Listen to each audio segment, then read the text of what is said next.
Selamat pagi semuanya, selamat bergabung bersama kami di Ibadah Bahasa Indonesia Fellowship. Mari kita siapkan hati kita untuk kita memuji dan menyembah Tuhan di pagi hari ini. Amin, haleluya, amin.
Puji Tuhan.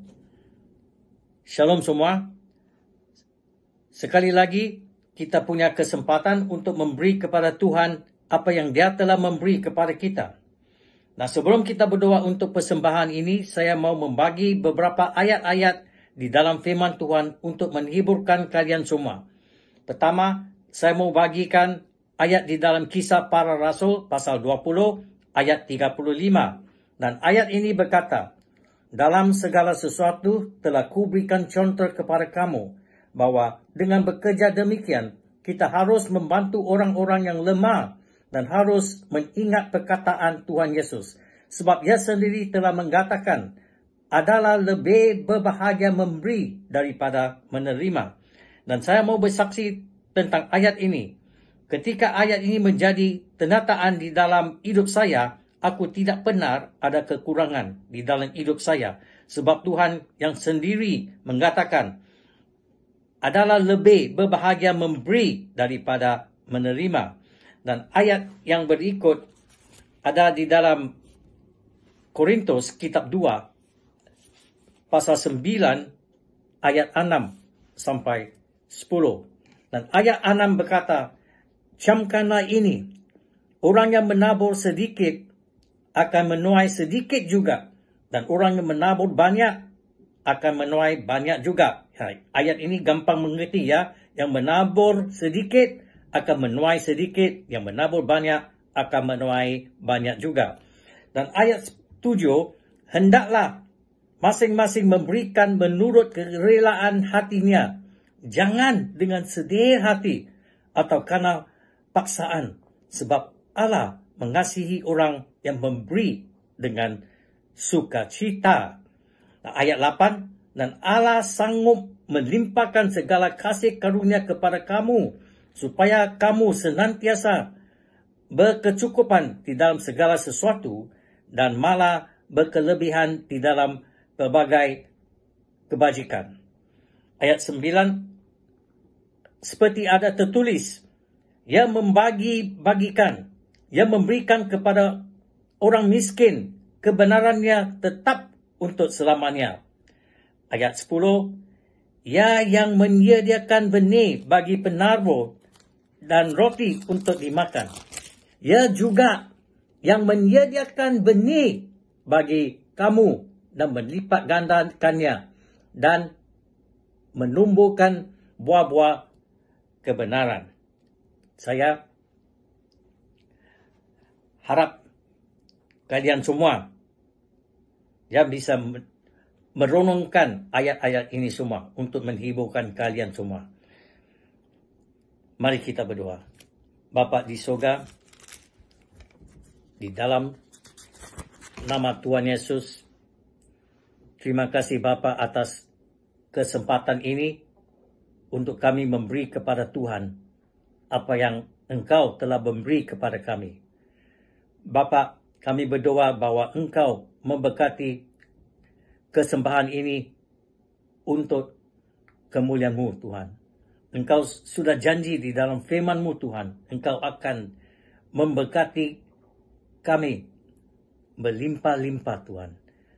Terima kasih Tuhan. Bapa, firman-Mu berjanji di dalam Filipi 4:19, Allahku yang memenuhi segala keperluanmu menurut kekayaan dan kemuliaannya dalam Kristus Yesus. Terima kasih Tuhan. Kita percaya Tuhan, dimuliakan Allah dan Bapa kita selama-lamanya. Di dalam nama Tuhan Yesus, kami berdoa. Amin.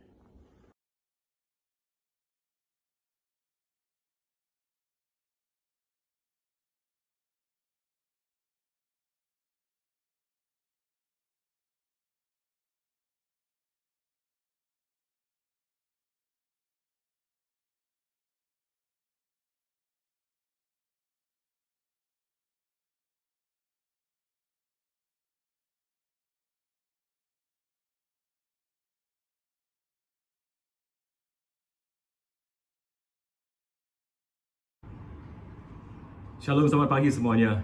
Sebelum kami masuk ke dalam perjamuan kudus, hari ini kami mengingatkan bahwa hari ini adalah Hari Ibu.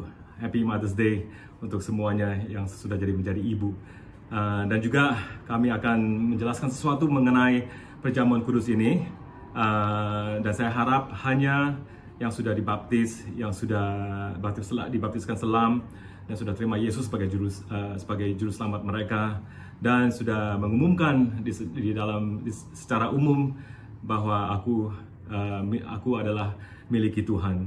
Sebelum kami mengambil roti dan cawan ini, kami berdoalah untuk Tuhan, minta Tuhan, izinkan Tuhan untuk selidikilah hati kami, supaya hari ini kami secara transparan, secara jujur di depan Tuhan, di mezbah Tuhan. Tuhan hari ini membasuhilah kami, membersihkan kami dan sucikan kami. Murnikanlah pikiran kami dan juga ampunilah dosa-dosa kami. Kami tetap percaya bahwa darah Yesus, darah anak domba yang melindungi kami dan juga melindungi kami punya keturunan kami, anak kami dan juga anak-anak kami. Amin. Mari kita mulai mengambil perjamuan kudus ini. Amin. Sebab apa yang telah kuteruskan kepadamu telah aku terima dari Tuhan. Kami terima dari Tuhan, yaitu bahwa Tuhan Yesus pada malam waktu ia diserahkan mengambil roti, dan sesudah itu ia mengucapkan syukur atasnya, yang ia memecah-mecahnya dan berkata, inilah tubuhku yang diserahkan bagi kamu. Perbuatlah ini menjadi peringatan akan aku. Amin. Mari kita mengambilkan roti ini.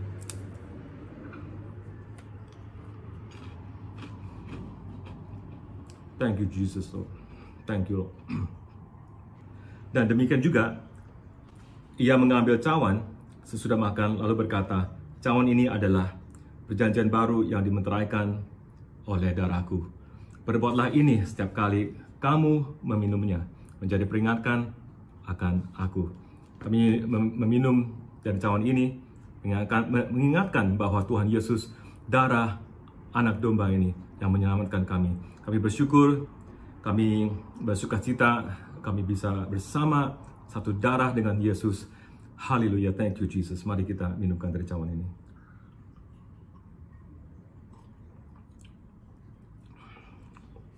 Kami berdoa, Tuhan terima kasih untuk hari ini Tuhan.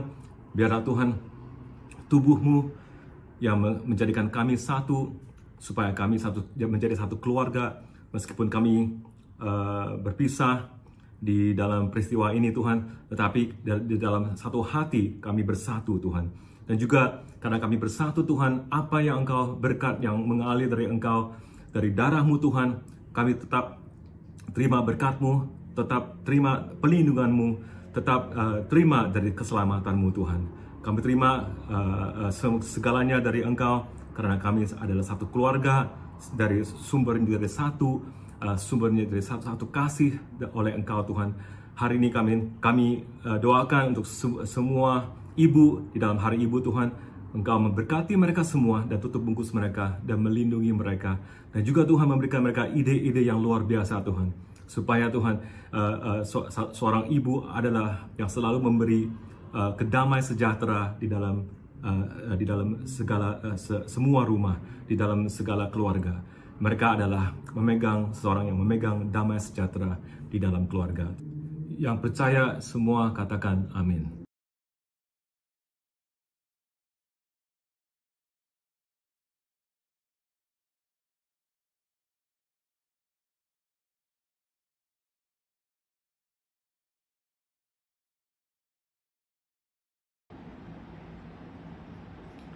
Hello, Bindor family. Welcome to today's online service. We want to say hello, we miss you, and we're really looking forward to meeting you face to face again. Thank you for checking in on Pastor and myself. Sometimes we get calls and we meet up with you online, and it's been great, and Pastor has been receiving all your messages. So thank you for keeping in contact with us. We are also encouraged by all your testimonies, right? Every time you experience something and you text us, and we're so encouraged. So keep these testimonies coming in.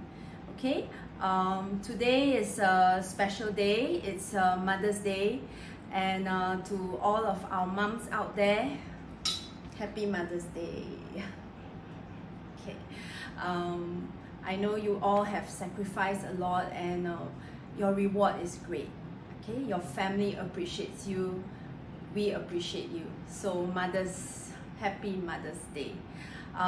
Today we have a special message Bu Nawa is going to share, and stay on for the service, and see you soon. Okay, keep safe, keep well. God bless you. Amen.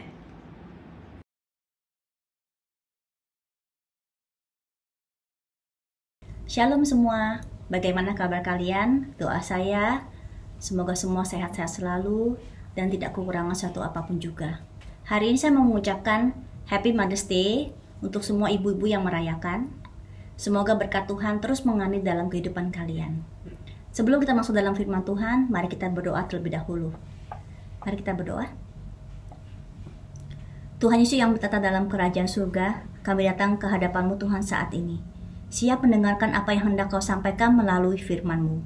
Bukakan telinga, bukakan hati setiap dari kami, agar firman yang ditabur akan menguatkan, akan menopang setiap dari kami di dalam menghadapi banyak hal di dalam hidup ini, dan kami akan tampil sebagai pemenang dan setia sampai Engkau datang kembali. Tutup bungkus hamba-Mu dengan darah-Mu Yesus. Sucikan, kuduskan mulut dan lidah hamba-Mu, agar semua yang disampaikan menjadi berkat dan hanya untuk kemuliaan nama-Mu saja. Hanya di dalam nama Tuhan Yesus, semua yang percaya berkata, amin. Haleluya. Tidak terasa, hari ini adalah hari ke-34 sejak Circuit Breaker dimulai pada tanggal 7 April. Berarti kebanyakan dari kita sudah 34 hari berdiam di rumah. Saya percaya bahkan ada beberapa dari kita yang sudah tinggal di rumah lebih dari 34 hari. Circuit Breaker ini akan terus berjalan sampai tanggal 1 Juni. Berarti kita masih ada 22 hari lagi untuk tetap tinggal di rumah. Keadaan saat ini, menurut saya adalah sesuatu yang tidak pernah terpikirkan dan tidak pernah terbayangkan akan terjadi. Pada mungkin tahun lalu, tahun 2019, ada beberapa dari kalian yang mempunyai keluarga dan anak-anak mungkin sudah planning apa yang akan kalian kerjakan di tahun 2020. Mungkin kalian sudah planning mau berlibur bulan Juni atau bulan Desember bersama keluarga. Mungkin juga ada dari kalian yang sudah bekerja menyelesaikan kontrak di Singapura selama 2 tahun dan di tahun 2020 ini kalian sudah berencana untuk pulang kampung dan berkumpul bersama keluarga kalian. Bahkan mungkin saya percaya banyak dari kalian yang sudah punya tiket pesawat untuk tahun 2020 ini. Tetapi apa yang terjadi sekarang? Tidak ada satupun dari kita yang bisa pergi keluar dari Singapura, baik lewat ferry maupun lewat pesawat terbang. Siapapun kita saat ini, pekerjaan apapun yang kita miliki, jabatan apapun yang kita pegang, kaya ataupun miskin, kita semua harus tinggal di rumah. Yang profesional, bisa kalian pergi ke kantor untuk bekerja, saat ini kalian harus bekerja di rumah. Bagi para pelajar yang biasanya pergi sekolah, setiap hari sekarang mereka harus belajar di rumah. Bahkan di luar sana, kebanyakan tempat adalah tutup. Mall-mall semuanya tutup. Bahkan restoran-restoran pun ditutup. Kita tidak bisa pergi keluar, makan di restoran bersama keluarga kita. Bahkan kita tidak bisa ke gereja. Keadaan saat ini menurut saya sangat tidak normal.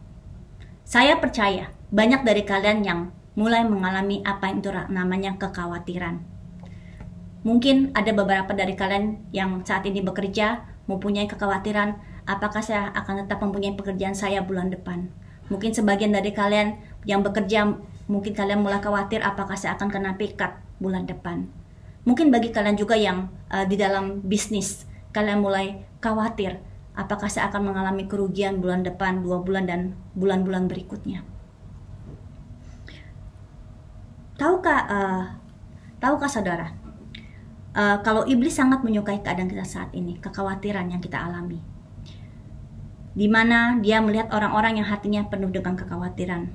Dengan senang hati, iblis mulai menabur benih-benih ketakutan di ladang kekhawatiran hati kita. Tahukah saudara kalau hati yang khawatir merupakan tanah yang subur untuk ditanami dengan benih-benih ketakutan. Dan benih-benih ketakutan ini akan tumbuh menjadi pohon ketakutan yang membuat manusia tidak bisa berpikir jernih. Bahkan mulai beberapa dari mereka melakukan hal-hal yang bodoh. Dan kalau sudah seperti ini, iblis bersukacita di atas penderitaan orang-orang yang penuh ketakutan. Mari kita lihat apa yang firman Tuhan katakan supaya kita jangan sampai jatuh di dalam jebakan iblis ini. Mari kita buka ayat firman Tuhan di Filipi 4 ayat 6 dan 7. Filipi 4 ayat 6 dan 7. Di ayat 6. Janganlah hendaknya kamu khawatir tentang apapun juga, tetapi nyatakanlah dalam segala hal keinginanmu kepada Allah dalam doa dan permohonan dengan ucapan syukur.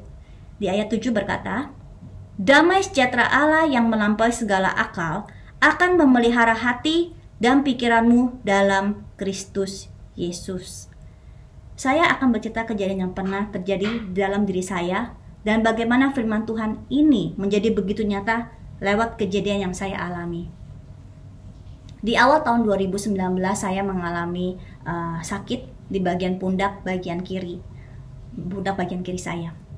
Awalnya sakit hanya nyeri-nyeri dan pegal-pegal saja, dan saya tidak menganggap itu suatu yang serius. Saya berpikir mungkin karena saya terlalu lama duduk dan bekerja di depan komputer, itu yang menyebabkan saya merasakan nyeri-nyeri dan pegal-pegal. Tetapi dengan berangsurnya waktu, bukan hanya nyeri dan pegal-pegal saja, tetapi ternyata saya mulai mengalami namanya sakit. Sakit itu seperti duri yang menusuk di pundak kiri saya.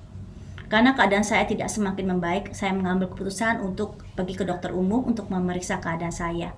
Lalu saya diberi 2 minggu obat untuk saya minum, dan waktu itu saya ingat saya masih santai ya, tidak khawatir.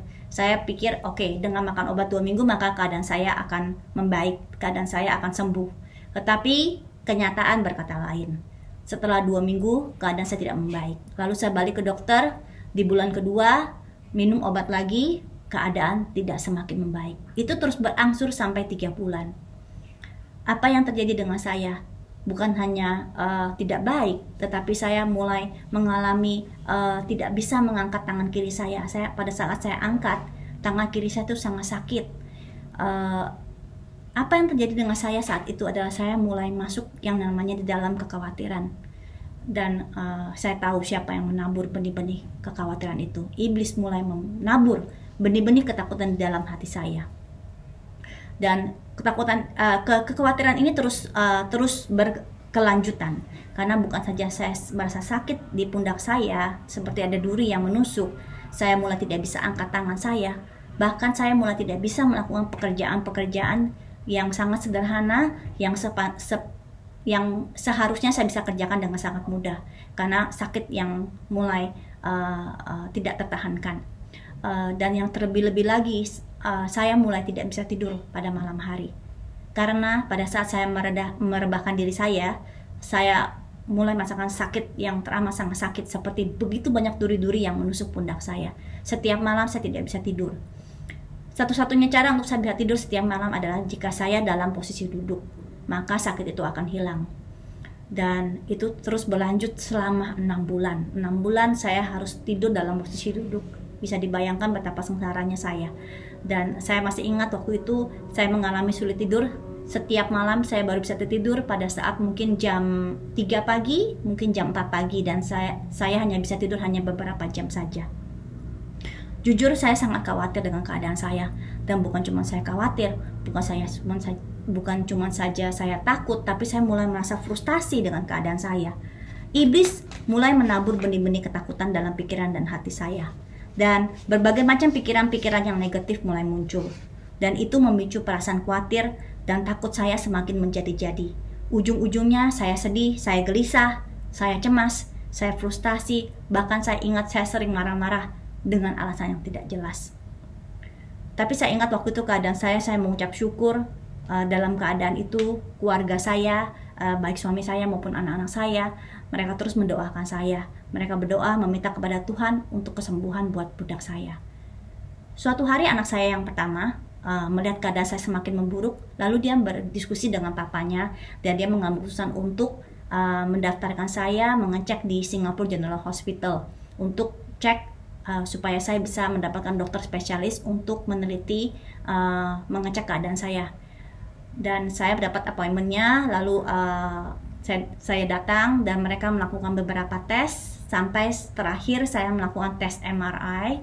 Dan apa yang terjadi adalah mereka menemukan bahwa pundak bagian kiri saya ternyata ototnya itu robek dan cukup parah, dan dokter menyarankan untuk dioperasi.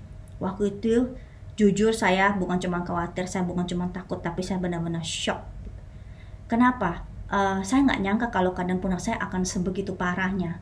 Dan pada saat dokter mengatakan harus dioperasi, itu saya sangat takut karena saya seseorang yang tidak pernah dioperasi, saya tidak pernah masuk ruang operasi, bahkan saya seseorang yang disuntik aja sudah sangat takut. Lalu untuk lebih menambah ketakutan dan kekhawatiran saya, dokter menjelaskan kalau saya harus dibius total, dan dokter juga menjelaskan kepada saya apa efek sampingannya akibat dari bius total ini. Dan ditambah lagi informasi yang lebih lagi menakutkan buat saya, dokter berkata operasi ini yang akan dijalankan, dokter akan memotong 4 cm untuk membuka pundak saya sehingga dokter bisa melakukan operasi, dokter bisa menjahit bagian otot yang robek.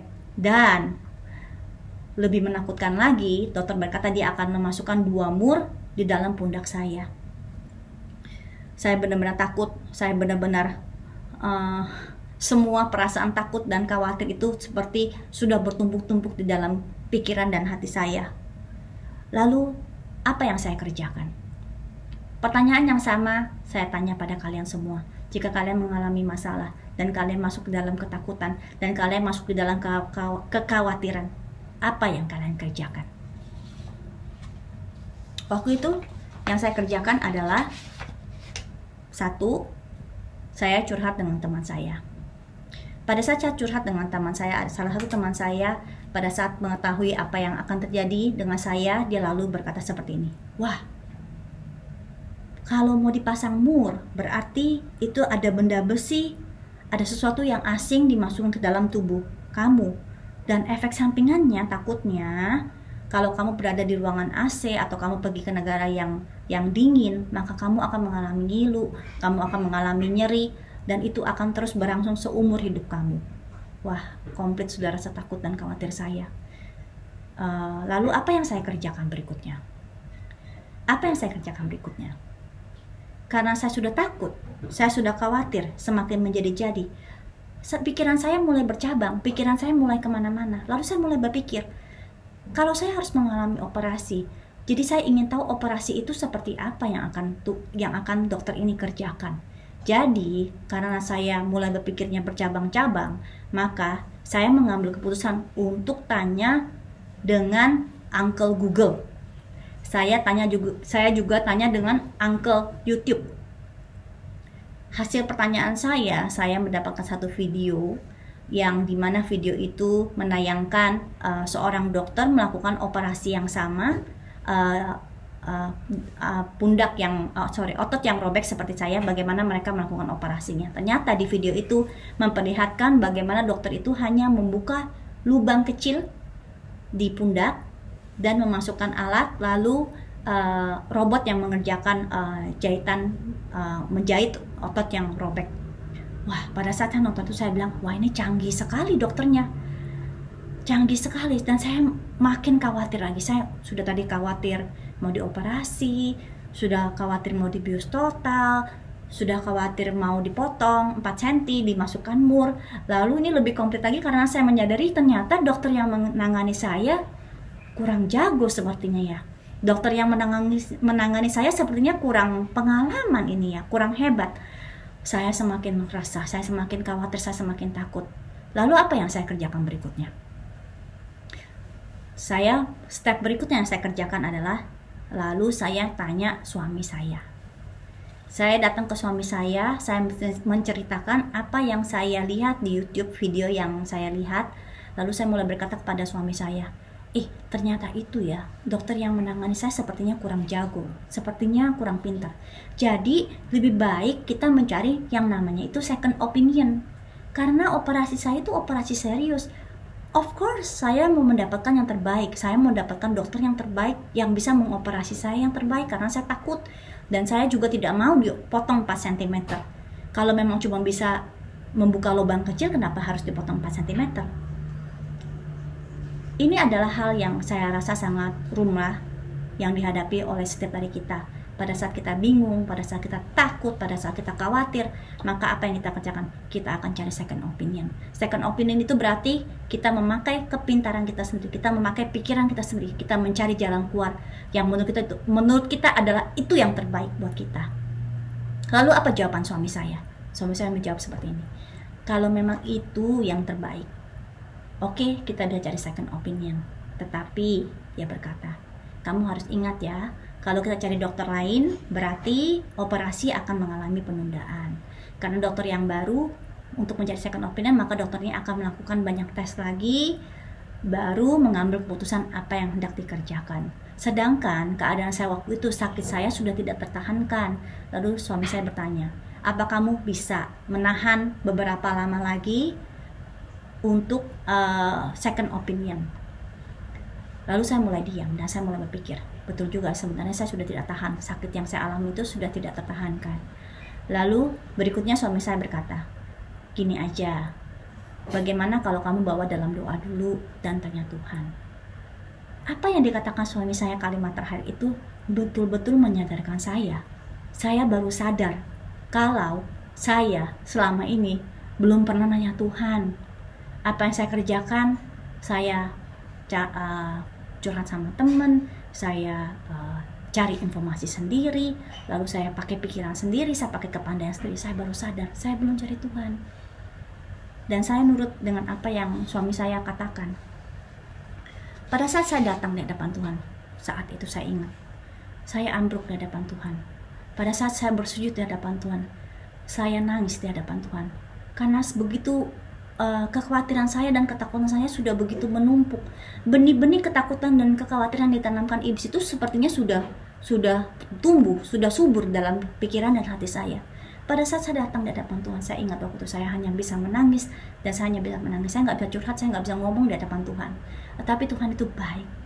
Tuhan itu teramat sangat baik. Pada saat kita datang di hadapannya, walaupun kita tidak bisa mengucapkan apa-apa, hanya menangis di hadapannya, Tuhan sedang bekerja. Tuhan sedang mengangkat kekhawatiran kita. Tuhan sedang mengangkat ketakutan kita. Dan Tuhan sedang mengangkat beban kita.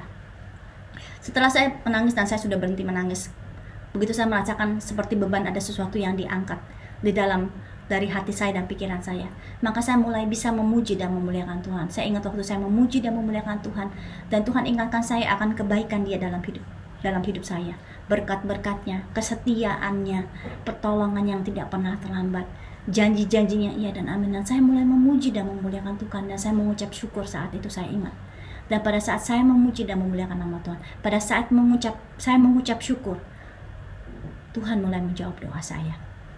Saya masih ingat waktu itu, pada saat Tuhan menjawab doa saya, Tuhan berkata seperti ini, kalau kamu cari dokter yang paling jago dan mendapatkan yang terbaik, maka keberhasilan operasi kamu itu karena dokter itu hebat. Dan saya tertegun saat itu, iya juga ya. Lalu Tuhan bertanya kepada saya, do you trust me? Waktu saya nangis pada saat Tuhan nanya seperti itu. Dan Tuhan bertanya sekali lagi kepada saya, do you trust me? Then I cry to the Lord. I say, Lord, I trust you. Lord, I trust you. And I put my trust in you. Saya jawabnya, iya Tuhan, saya percaya kepada kamu. Saya berserah kepadamu. Maka Tuhan menjawab saya, maka tidak penting dokter siapapun yang mengoperasi pundak kamu. Karena pada saat operasi berlangsung, akulah Tuhan Allahmu yang mengerjakannya. Akulah Tuhan Allahmu yang akan menjahit setiap robekan di otot-ototmu. Haleluya, amin. Tuhan sangat baik. Dan pada saat itu saya menangis dan menangis di depan Tuhan. Pada saat saya berhenti berdoa, suatu hal terjadi. Saya merasa begitu penuh dengan damai sejahtera. Tidak ada lagi rasa khawatir, tidak ada lagi rasa takut, tidak ada lagi rasa gelisah, tapi saya mengucap syukur, dan seperti ada damai sejahtera yang mengalir dalam hidup saya. Tuhan itu luar biasa. Benar yang dikatakan firman Tuhan di Filipi 4 ayat 6 dan 7. Saya mau bacakan sekali lagi di ayat ke-6. Janganlah hendaknya kamu khawatir tentang apapun juga, tetapi nyatakanlah dalam segala hal keinginanmu kepada Allah dalam doa dan permohonan dengan ucapan syukur. Lalu di ayat 7 berkata, damai sejahtera Allah yang melampaui segala akal akan memelihara hati dan pikiranmu dalam Kristus Yesus. Itulah yang saya alami saat saya curhat sama Tuhan. Saya jadi tenang. Saya tidak takut lagi. Hari-hari yang ditunggu pun datang. Operasi yang direncanakan 30 menit ternyata berjalan selama 2 jam. Puji Tuhan, semua berjalan dengan lancar. Bahkan pada saat saya sadar, saya sudah berada di kamar dan saya tidak mengalami yang namanya pusing atau saya mengalami muntah-muntah seperti yang diterangkan dokter, efek sampingan dari bius total. Bahkan yang saya benar-benar memuji Tuhan, saya bangun, saya berasa seperti saya bangun dari tidur dan saya langsung bisa minum dan saya langsung bisa makan. Buat saya personally waktu itu apa yang saya alami itu adalah mujizat Tuhan yang luar biasa dalam hidup saya. Tetapi Tuhan kita itu dahsyat. Tuhan itu tidak berhenti, pekerjaannya hanya setengah-setengah saja karena Tuhan itu ajaib. Pada saat Tuhan memulai pekerjaannya dari awal, pertengahan sampai akhir, Dia akan mengakhirinya dengan indah. Apa yang saya alami saat itu baru sampai pada pertengahannya saja. Keesokan harinya, dokter datang berkunjung untuk memeriksa keadaan saya. Dan saya sudah tidak sabar untuk bertanya kepada dokter, "Dokter, mengapa operasinya dari 30 menit jadi 2 jam? Apakah ada sesuatu yang tidak benar atau tidak sesuai dengan apa yang sudah direncanakan?" Lalu dokter menjawab, "Oh, don't worry," dia bilang. "Selain saya menjahit otot kamu yang robek, ternyata banyak sekali otot-otot dalam pundak kamu yang mengalami pembengkakan, makanya saya harus mengobatinya satu-satu." Saya mengucap syukur sekali, ternyata dokter yang menangani masalah saya, yang menangani case saya adalah dokter yang sangat teliti dan bertanggung jawab. Lalu berikutnya dokter berkata kepada saya, "By the way," dia bilang, "saya tidak jadi memotong 4 cm untuk melakukan operasi ini. Tetapi," dia berkata, "saya hanya membuka lubang kecil di pundakmu dan saya memasukkan alat untuk menjahit bagian otot yang robek." Siapa yang mengerjakannya kalau bukan Tuhan? Tuhan kita Tuhan yang ajaib. Dan berikutnya dokter berkata lagi, "Dan saya," dokter bilang, "saya tidak jadi memasang 2 mur di pundakmu karena saya melihat pundakmu tidak perlu dipasang mur." Tuhan, Engkau sungguh baik. Perbuatanmu dahsyat, perbuatanmu ajaib. Mari kita lihat di Amsal 16 ayat 9. Amsal 16 ayat 9. "Hati manusia memikirkan jalannya, tetapi Tuhanlah yang menentukan arah langkahnya." Pada saat saya berserah dan percaya dan bersandar kepada Tuhan, Tuhan bekerja. Amin. Mari kita lihat lagi di Filipi 4 ayat 19. Filipi 4 ayat 19 berkata, "Allahku akan memenuhi segala keperluanmu menurut kekayaan dan kemuliaannya dalam Kristus Yesus." Itu janji Tuhan. Tuhan kita kaya. Tuhan kita kaya. Tuhan kita sanggup memenuhi keperluan kita. Sanggup memenuhi keperluan kita. Dia tuh kaya. Dia memiliki langit dan bumi dengan segala isinya. Kenapa kita masih khawatir? Kenapa kita masih takut? Mari kita lihat lagi satu ayat firman Tuhan di 2 Timotius 1 ayat 7. 2 Timotius 1 ayat 7. "Sebab Allah memberikan kepada kita bukan roh ketakutan, melainkan roh yang membangkitkan kekuatan, kasih, dan ketertiban." Kita sadar, roh kekhawatiran, roh ketakutan bukan dari Tuhan, tapi dari si iblis. Apa yang harus kita kerjakan? Kita harus lawan. Jangan entertain. Jangan masuk ke dalam jebakan iblis. Jangan membiarkan iblis menabur benih-benih ketakutan, benih-benih kekhawatiran di dalam hidup kita. Setiap dari kita pada saat masalah menyerang dan persoalan datang, mungkin masalah itu adalah dalam pekerjaan kalian, atau mungkin masalah yang kalian hadapi saat ini adalah masalah keuangan, atau mungkin juga kalian saat ini menghadapi masalah di dalam hubungan saudara, dan mungkin juga ada masalah sakit penyakit seperti yang saya alami. Ada 3 hal yang saya mau bagikan, dan saya percaya ini bisa membantu kita, bukan saja bisa melewati masalah kita, bahkan kita bisa tampil sebagai pemenang. 1, di dalam setiap masalah. Di dalam setiap masalah kita, carilah Tuhan. Carilah Tuhan. Dan berseru, dan minta pertolongannya. Jangan takut, jangan khawatir. Jangan bandel. Bukan cari Tuhan. Jangan bandel. Bukan cari Tuhan, tetapi menggunakan akal pikiran sendiri untuk menyelesaikan masalahmu. Jangan seperti saya. 2. Apapun masalah yang kita hadapi, luangkan waktumu untuk memuji dan memuliakan nama Tuhan dengan penuh pengucapan syukur, karena itulah sumber kekuatan kita. Pada saat kita memuji dan mengucap syukur, pada saat kita mengingat kebaikan Tuhan, kesetiaan Tuhan, pemeliharaan Tuhan dalam hidup kita, maka Tuhan akan hadir. Tuhan akan bertata di atas puji-pujian kita. Saya percaya setiap dari kita, kamu sudah mengalami banyak mujizat Tuhan. Kamu sudah mengalami banyak berkat-berkat Tuhan. Kamu sudah mengalami kesetiaan Tuhan dalam hidup ini. Ayo diingat-ingat, karena itu adalah sumber kekuatan kita. 3. Menyadari bahwa saat kita masuk dalam proses yang Tuhan izinkan terjadi dalam hidup kita, apa yang harus kita kerjakan? Bertahan.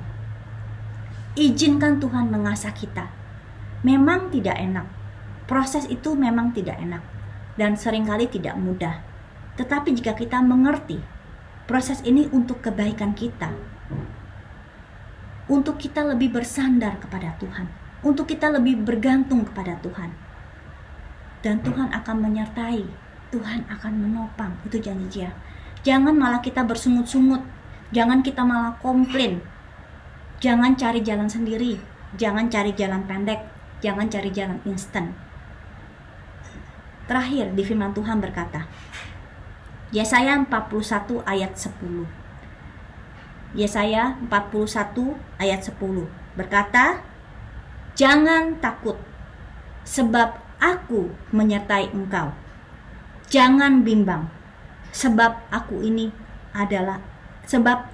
Allahmu. Aku akan meneguhkan, bahkan akan menolong engkau.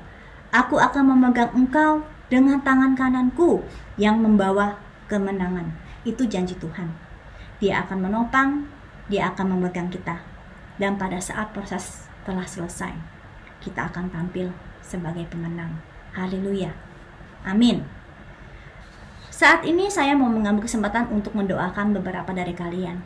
Mungkin dari kalian saat ini banyak dilanda dengan rasa khawatir, banyak dilanda dengan rasa takut dan cemas dan gelisah karena virus corona.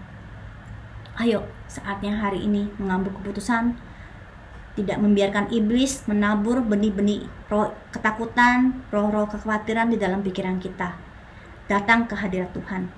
Biar Tuhan yang mengangkat segala kekhawatiran kita. Biar Tuhan yang mengangkat segala takut dan kecemasan kita. Cry out to the Lord. Firman Tuhan sudah mengatakan, datang kepada Tuhan. Cry out to the Lord. Nyatakan keinginanmu, nyatakan kekhawatiranmu, nyatakan ketakutanmu, nyatakan kegelisahanmu di hadapan Tuhan. Maka Dia akan memberikan kelegaan, maka Dia akan memberikan damai sejahtera. Kedua, saya mendoakan para ibu-ibu saat ini dalam keadaan circuit breaker, di mana semua orang di rumah. Saya tahu, saya sendiri juga ibu, mungkin pekerjaan di rumah akan semakin banyak. Mungkin para domestic worker juga mengalami hal yang sama. Mungkin tadinya hanya masak pagi dan malam, sekarang kadang harus masak pagi, siang, dan malam. Pekerjaan di rumah juga mungkin jadi double atau bahkan triple. Dan mungkin sebagai ibu rumah tangga, kalian bukan hanya harus masak, bukan hanya harus membersihkan rumah, tapi kalian juga harus menjaga anak-anak, karena anak-anak di rumah dan sekolah di rumah. Jadi secara tidak langsung mungkin kalian juga harus jadi guru mereka, harus sabar, dan juga kalian harus entertain mereka supaya mereka tidak bosan di rumah. Dan mungkin banyak dari ibu-ibu bukan hanya harus membersihkan rumah, bukan hanya harus mengatur rumah, memasak, menjaga anak, juga membantu dalam pelajaran mereka, tetapi kalian juga harus bekerja. Karena pekerjaan kalian di kantor dipindah ke rumah juga. Dan mungkin di saat-saat kalian sudah sibuk mengatur begitu banyak kebutuhan dan keperluan, tapi juga bersamaan kalian juga harus melakukan pekerjaan-pekerjaan yang diberikan oleh bos kalian. Tuhan tahu apa yang kalian alami. Tuhan tahu beban apa yang sedang kalian tanggung. Tetapi Tuhan berkata, datanglah kepadaku, semua yang letih lesu dan beban berat, maka Tuhan akan memberikan kelegaan kepadamu. Mari kita masuk dalam doa saat ini. Tuhan Yesus yang bertata dalam kerajaan surga, Tuhan, hamba-Mu sudah berhenti membawakan firman-Mu, Tuhan, tetapi saya percaya, Tuhan, Roh Kudus terus bekerja Roh Kudus terus bekerja di dalam setiap hati anak-anak-Mu Bapa. Saat ini aku mau berdoa Tuhan, setiap anak-anak-Mu yang mengalami kekhawatiran, yang mengalami ketakutan, yang mengalami kecemasan, kegelisahan Tuhan, biar Tuhan Kau cabut roh-roh ini yang bukan berasal daripada-Mu Tuhan. Biar mereka menyadari Tuhan, kalau ini yang ditabur sama iblis, maka mereka dengan otoritas dari surgawi mereka akan berkata, stop, aku tidak mau entertain, aku tidak mau entertain jebakan-jebakan iblis ini, tapi aku mau datang kepada Tuhan, aku mau berserah kepada Tuhan, aku mau berseru kepada Tuhan, dan aku mau pegang janji-janji-Mu, iya dan amin. Maka Engkau yang akan memulihkan setiap dari hamba-hamba-Mu. Engkau akan mengangkat segala kekhawatiran dan kecemasan, bahkan Engkau akan memberikan kelegaan, Engkau akan memberikan damai sejahtera. Tuhan, aku berdoa untuk para ibu-ibu Tuhan, Kau angkat beban mereka Tuhan. Biarlah Tuhan pada saat mereka datang kepada-Mu Tuhan, mereka mendapat kekuatan yang baru. Pada saat mereka datang kepadamu Tuhan, mereka mendapatkan hikmat marifat yang baru Tuhan. Biar Tuhan ibu ini Kau berikan kesabaran Tuhan, Kau berikan sukacita Tuhan. Biar Tuhan mereka semua Tuhan, anak-anak-Mu Tuhan, lewat proses ini Tuhan, mereka akan tampil sebagai pemenang. Mereka akan memenangkan pertandingan ini Tuhan.